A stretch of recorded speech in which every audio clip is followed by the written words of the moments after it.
Salut à tous, c'est Bong de la chaîne, bienvenue sur cette vidéo qui continue notre cheminement sur la méthode Silva. Notre cheminement aussi sur ce livre-là qu'on n'a toujours pas commencé, mais c'est un cheminement qui commence. Je suis toujours avec Damli Pasco. On est donc, nous, sur notre deuxième partie du podcast et on va vraiment initier ce coup-ci ce livre que vous pouvez avoir. Alors, attends, je crois que ce livre-là, je ne l'ai pas trouvé sur Amazon, mais vous pouvez le trouver sur AB Book et tout ça. Beaucoup d'ouvrages qu'on vous donne, donc là, sont en anglais. N'hésitez pas à aller sur AB Book. Ils ont vraiment beaucoup de vieux bouquins très sympas et notamment de la méthode. Donc, vous pouvez les avoir sur cette librairie-là. Maintenant, on commence. Je ne vous rappelle pas qui est Robert B. Stone, mais je vous le rappelle quand même. Ça a été un instructeur chez la méthode Silva. Ça a été alors, quelqu'un que moi, j'ai très peu connu. J'ai cherché pas mal de vidéos de lui. Et c'est quelqu'un qui, j'étais super surpris, je l'avais déjà dit sur une vidéo, que j'avais vu sur des vidéos que Ed nous a passées. Et à un moment, il intervient un matin. Apparemment, c'était une des conventions que vous aviez à Laredo. Et il m'a fait rigoler pendant la demi-heure où il est intervenu. Et je le trouvais ultra pertinent. Et je ne m'attendais pas du tout, vu qu'il est très PES, il est très basé sur des trucs très mystiques, à être aussi pragmatique et drôle. Oui. Et vraiment, oui. Il m'a bluffé. Il m'a vraiment bluffé. Hein. J'adorais ses bouquins et là, j'ai adoré en tout cas, ce que j'ai vu du monsieur. J'ai trouvé ça très, très fort. Oui. C'était un vrai intellectuel, mais en même temps très, très ouvert à tout ce qui est hémisphère droit. Alors, je sais que tu n'aimes pas trop cette distinction, mais voilà, pour moi, c'est facile de dire comme ça. Oui. Non, j'ai beaucoup aimé, j'ai beaucoup apprécié sa présence. Et sa femme aussi, qui s'appelait Lola, qui était une artiste. Alors, les deux ensemble, contraste complet. Mais voilà, vraiment. Et ses cours étaient super, vraiment. Alors, pour ceux qui s'intéressent un peu à lui, il y a un gars sur Internet qui a reproduit, qui partage pas mal de ses vidéos. Je pensais au départ que c'était son fils, mais en fait, non, ça n'a pas l'air d'être son fils. C'est un gars qui fait du dev perso. Il y a pas mal donc de vidéos de Robert. Elles sont très sympas. Vraiment, allez les regarder. Hein. Pour l'instant, elles sont là. Si elles vous plaisent, je vous invite, et c'est ce qu'on fait avec Lee de temps à autre, parce qu'il y a plein de choses qui sont sur YouTube, les droits ne sont pas là. Hein. C'est interdit officiellement, il y a le copyright, mais bon, on zappe un peu. Enregistrez-les, parce que parfois, la chaîne saute. Et il y a des belles vidéos qu'on aime bien, qu'on ne retrouve plus, parce qu'on se disait, ah, mais elle est là depuis 10 ans, oui, mais il suffit que quelqu'un demande un copyright et ça va sauter.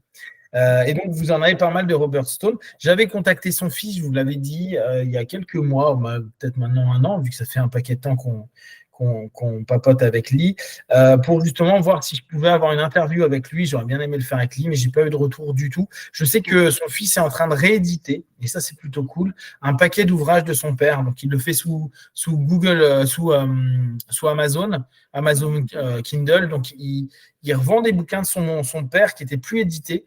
À savoir que c'est quelqu'un qui a quand même écrit 70 ou 80 livres. Donc, il y a de la matière. Derrière, il y a vraiment de la matière. C'est plutôt bien pour nous parce que ça nous permet d'avoir des infos directement de Robert. Et c'est quelqu'un donc, qui a pas mal bossé pour la méthode, qui après a développé lui ses propres logiques, un peu comme Burt.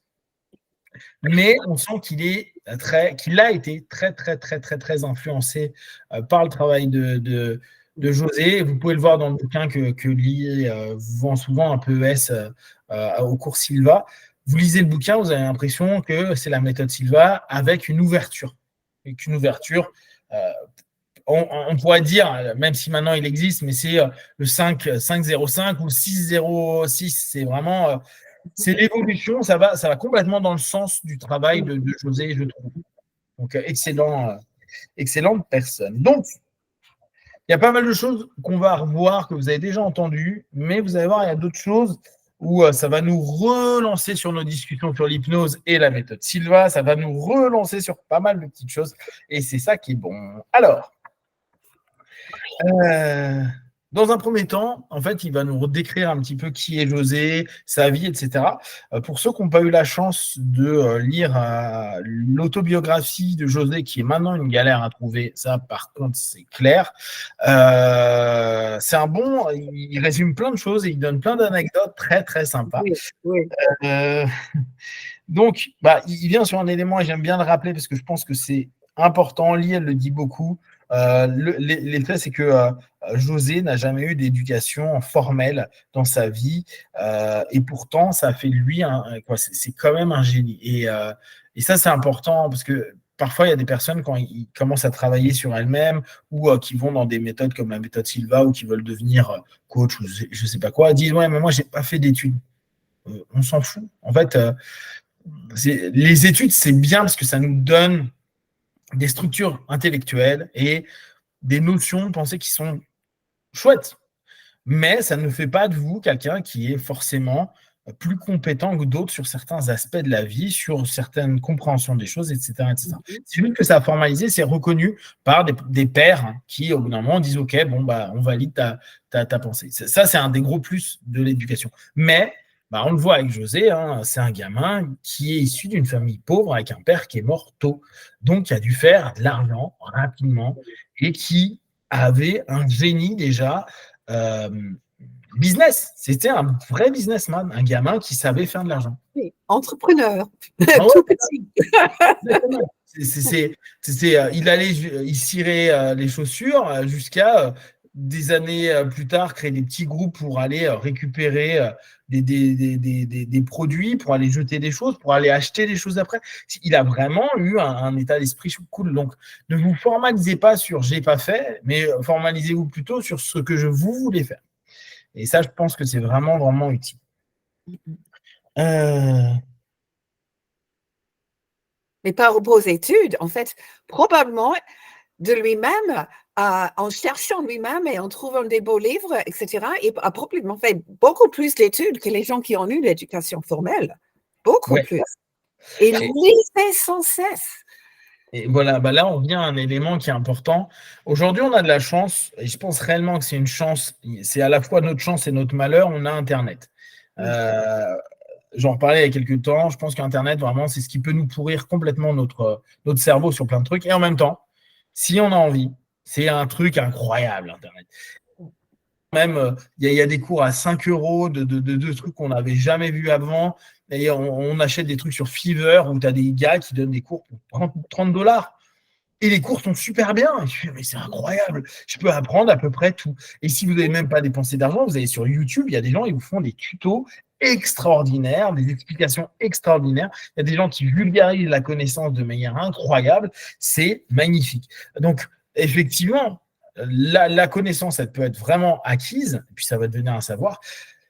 Je reste, par contre, tu vois, avec les années, alors je ne sais pas ce que toi t'en penses, je reste avec le temps, et pourtant je suis un consommateur énorme de podcasts, je pense que les livres restent l'élément le plus important. Je pense que les livres, la lecture, même pour, tu vois, moi je suis quelqu'un qui suis dyslexique, donc la notion de lire était vraiment un effort. Je pense que lire est l'élément qui nous apporte le plus. Parce qu'il nous envoie dans un imaginaire, même si parfois quand on entend des gens en podcast, on peut se lancer, mais la structure des mots, la structure des phrases, l'effort que l'on donne, apporte une espèce de plus, et je trouve que dans l'acquisition de connaissances, c'est un des éléments qui est clé, et je trouve que lire, c'est vraiment, même si aujourd'hui on dit oui, mais il y a Audible, tu vois, tu peux toujours écouter, tu as des personnes qui font des podcasts sur les livres, donc limite, tu n'as pas besoin de les lire, je pense quand même qu'il y a une qualité dans un ouvrage, dans le fait d'avoir le papier ou le Kindle, parce que maintenant c'est très numérique, mais le fait de s'imposer à lire, je trouve que ça donne une qualité d'apprentissage, une qualité d'attention. Peut-être que c'est ça, tu vois, on a un focus qui est beaucoup plus important que quand tu écoutes un podcast ou quand tu regardes quelque chose. Je ne sais pas ce que tu en penses, toi, à ce niveau-là, en termes d'apprentissage, surtout toi qui as étudié la pédagogie, etc. Qu'est-ce que tu en penses de l'impact du livre sur le développement de la connaissance ? Ah, écoute, moi, les livres, j'ai toujours été fanat des livres depuis avant même que je pourrais lire vraiment bien. Mon papa m'a apporté des livres, mais rappelle-toi quand même, je suis quand même de tout à fait une autre génération de toi. Donc, moi, je n'avais pas l'Internet pour distraction. Bien Et sûr. si je voulais apprendre, c'était que des livres. Et effectivement, ça m'a toujours été ma base principale. Alors, bien sûr, j'adore l'Internet, les vidéos, les possibilités. Comment on peut trouver des choses qui étaient totalement pas disponibles auparavant? Et même des centres Internet qui reproduisent des anciens livres qui sont plus disponibles. Donc ça, je trouve ça, c'est génial. Mais personnellement, moi, je préfère être avec un livre où c'est comme si le livre fait partie de moi, plutôt qu'un podcast ou une vidéo où c'est quelque chose qui vient de l'extérieur. OK, évidemment, on a besoin des deux, mais le livre, c'est quelque chose comme, ça devient presque une petite méditation entre soi-même et le livre, n'est-ce pas? Ouais, et puis je trouve que le livre, toi, t'en fais ce que tu veux. Moi, tu vois, j'aime bien les colorier, je vais faire des trucs, je vais les barrer. En fait, le livre, ouais, c'est ça devient une extension de toi. Tu vois, tu vis avec. Le podcast, c'est génial, hein. Puis même parfois, les gens font des lives et tout, donc on peut interagir avec. Mais j'ai l'impression que l'absorption se fait différemment. Et puis l'effort, tu vois, mine de rien, l'effort de lecture nous impose une focalisation qui est vraiment très spécifique et que je trouve qu'on ne retrouve pas nécessairement quand on regarde une vidéo ou même quand moi qui adore les formations, y a des moments, je sors de formation, de certaines formations, je me dis, mais j'ai plus appris dans son livre que je n'ai appris en formation. Ah bon, après, c'est ma manière à moi d'apprendre, mais tu vois, ça, c'est quelque chose que je trouve très intéressant à mettre en place. En tout cas, on revient sur le boss.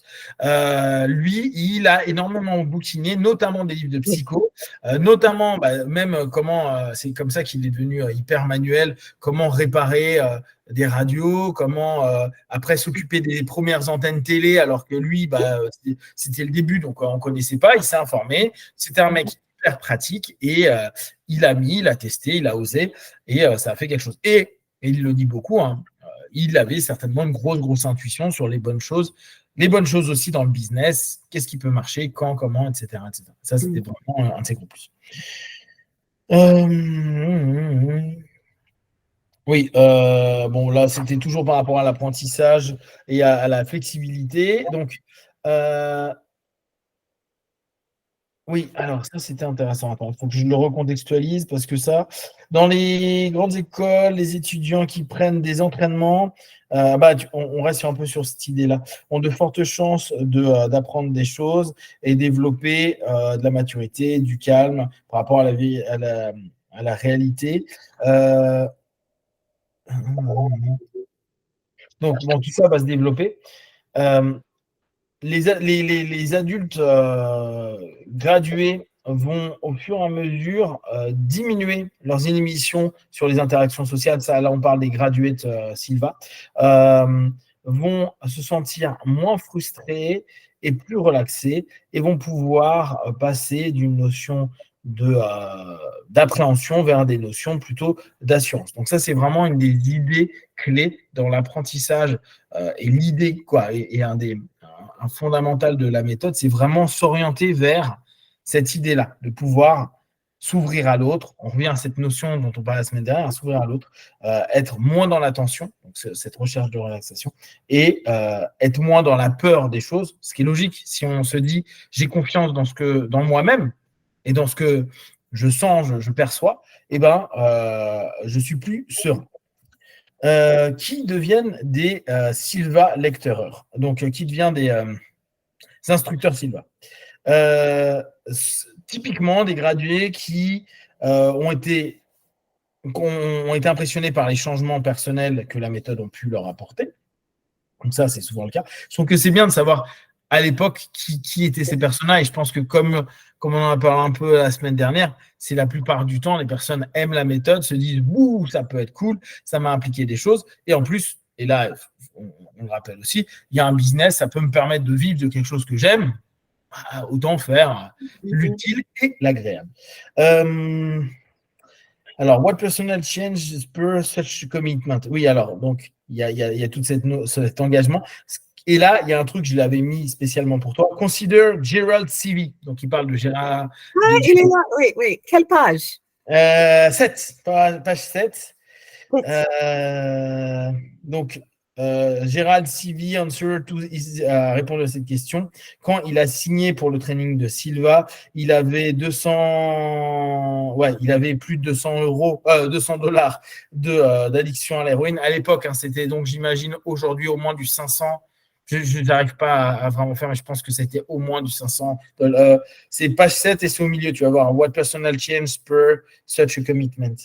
Il a entendu un instructeur. C'est marrant ça d'ailleurs. Nous, on appelle ça instructeur et il parle de lecturer. Tu sais que c'est un mot, j'ai galéré.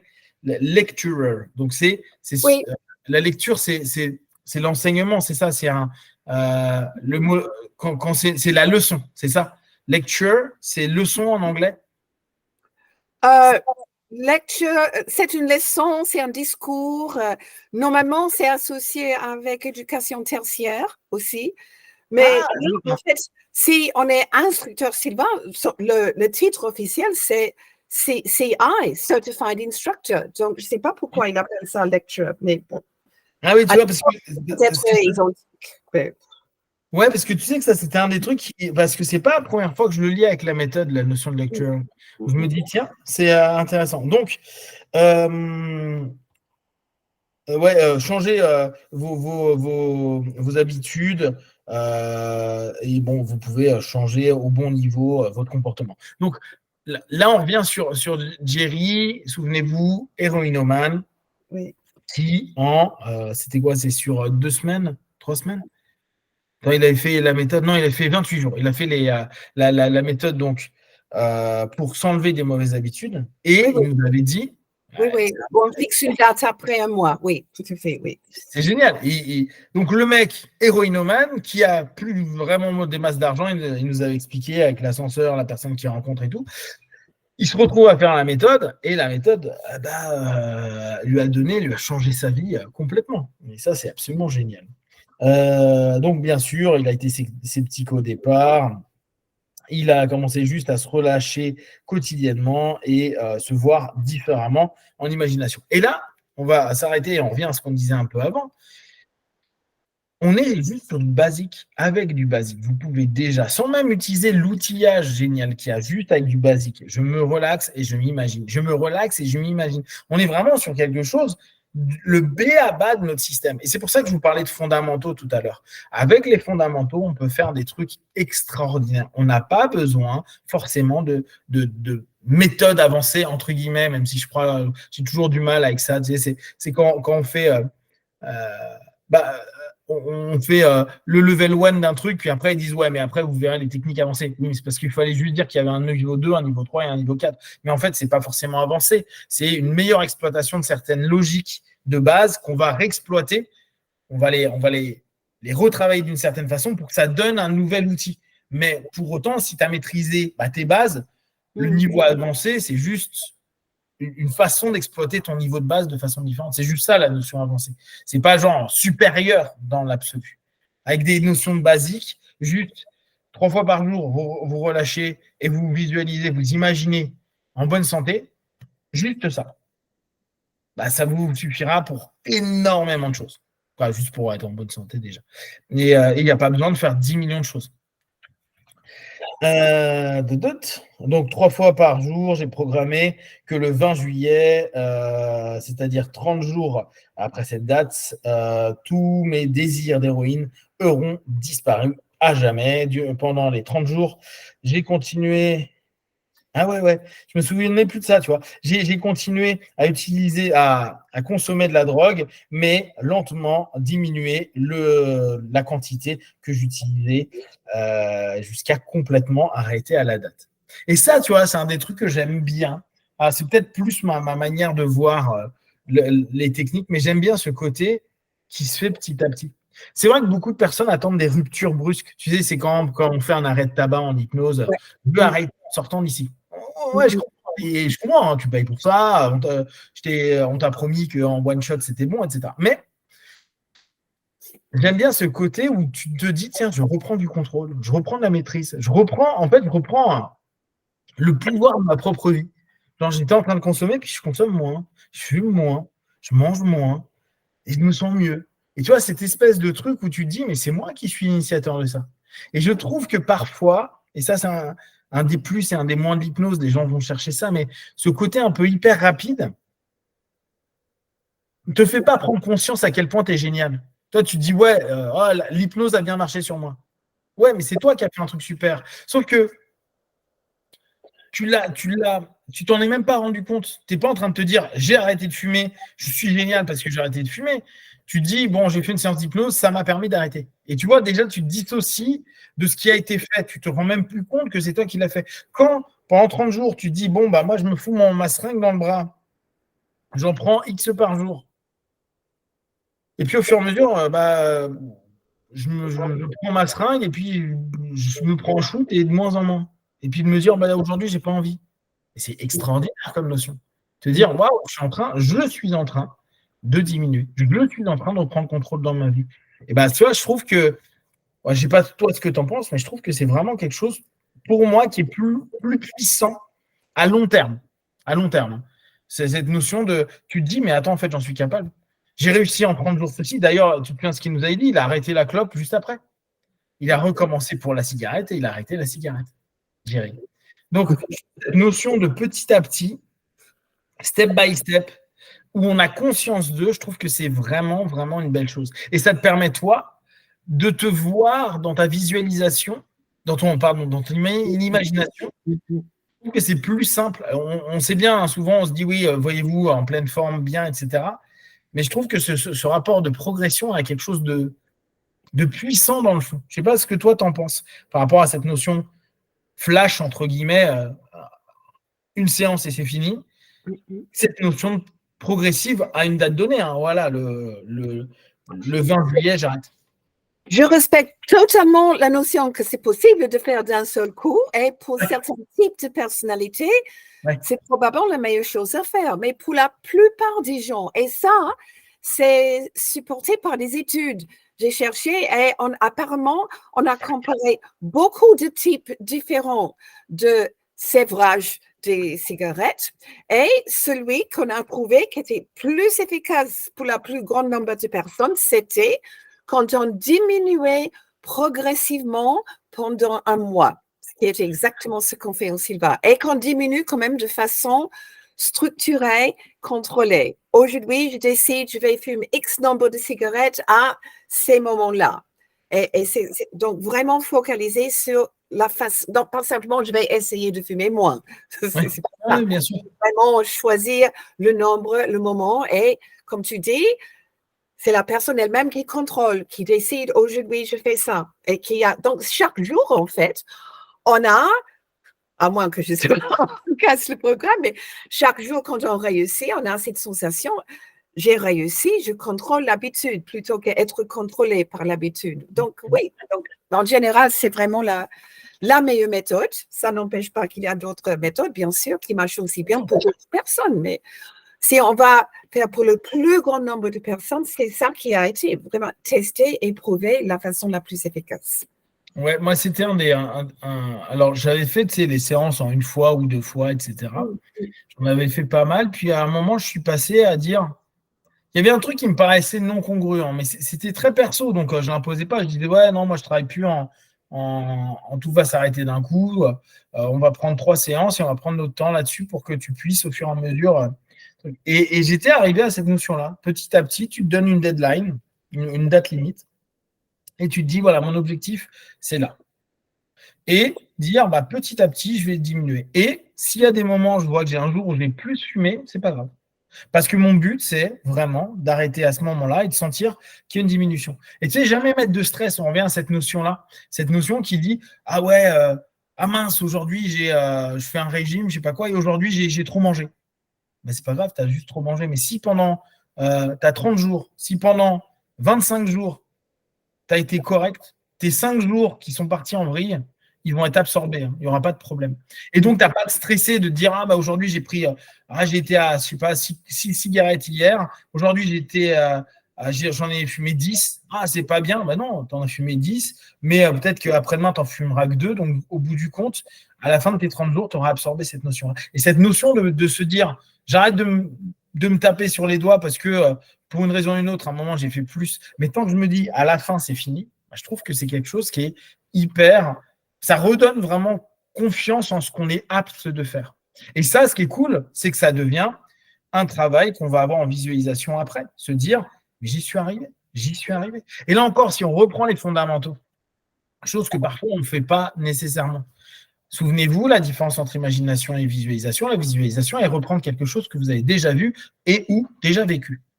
Or, il y a beaucoup de personnes qui disent « j'y suis jamais arrivé à faire ceci ou cela ». Or, on sait très bien que c'est une sémantique. Le jamais est très, très, très, très, très rare chez les gens. Ou le toujours, ou ça n'arrive qu'à moi, etc. Toutes ces sémantiques-là, elles ne sont pas forcément cool.